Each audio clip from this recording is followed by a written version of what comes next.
আলহামদুলিল্লাহ, মাশাআল্লাহ, সুবহানাল্লাহ। সমস্ত ভাই ও বোনেরা এবং আমার ইয়ং জন যুবক ভাইরা, আমি এর আগে একটা ভিডিও বানিয়েছিলাম যেটা আমরা ডাব কাটতে গিয়ে বাঘের ভয়েতে পালিয়েছিলাম, সেটা ছিল এল পলক। এখন আমরা চলে এসেছি, এটা হচ্ছে ইলি বর্ডারের মাঝখানে আছি। কারণ আমার ক্যামেরাম্যানকে বলবো, আমার কাসিম ভাই, দ্বীপটা পুরো সম্পূর্ণরূপে ভিডিওটা দেখাতে।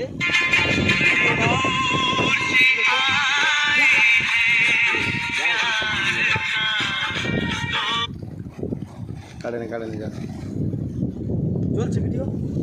আমার ক্যামেরাম্যানকে বলবো ওই দ্বীপটা সম্পূর্ণরূপে দেখাতে। ওই দ্বীপের মাঝখানটা দেখবে একটা নীল পানি, আর এই হাতে থেকে দেখবো যে এটা ঘোলাটে টাইপের পানি। আবার এই দিকটা জলজল করছে, পানিটা পরিষ্কার, মাঝখানে ঘোলাটে পানি।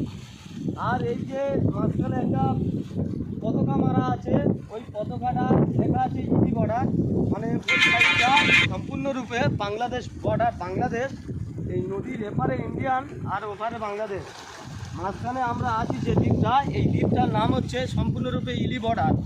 এই ইলি বর্ডারের মাঝখান থেকে আমি যে ভিডিওটা বানাচ্ছি ভাইজান, আমি জীবনে এই জায়গাটা কোনোদিন আসিনি।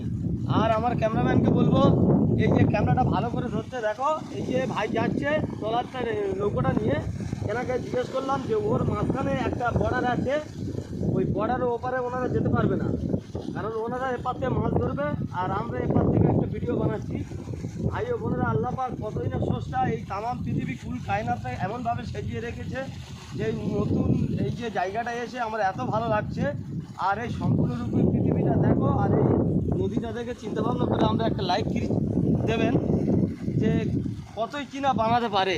হ্যাঁ, তাই এই মন স্রষ্টা ওপরওয়ালা চিন্তা করে আমরা দেখি যে এই নদী ফুল কায়নাতটা কোনো মানুষ সম্পূর্ণরূপে কোনো মানুষ করতে পারে না যে কাজ। মাশাআল্লাহ, আমরা এই জায়গাটা কোনোদিন আসিনি। আর এই জায়গা থেকে যে ভিডিও বানিয়েছি, এই ভিডিওটা আমার ভাইজানকে বলবো সম্পূর্ণরূপে, যেটা একদম ধুধু করছে। যে লোক মাঝিকে জিজ্ঞেস করলাম যে ওদিকে আর কোনো ইয়ে নেই। হ্যাঁ, এই ভিডিওটা ওই যে মাঝি ভাইটা যাচ্ছে, ওনাদের জিজ্ঞেস করলাম যে ওপারে বাংলাদেশ, কারণ ওনারা যাচ্ছে এই সাইডে এল পলটের দিকে যাচ্ছে, মাঝখানে ইলি বর্ডার, আমরা এই বর্ডারের ভিতরে আছি।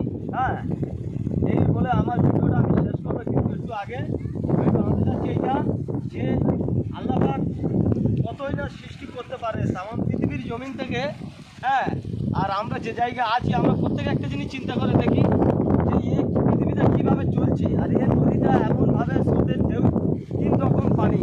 আমার ভাই ক্যামেরাম্যানকে কাসেম ভাইকে বলবো সম্পূর্ণরূপে মাঝখানটা দেখাতে, ওদিকে নীল পানি, তার মাঝখানে দেখো পরিষ্কার জল করছে, আবার এই কোলার দিকে খোলারে, আবার সেই ধারের দিকে আবার খোলারে।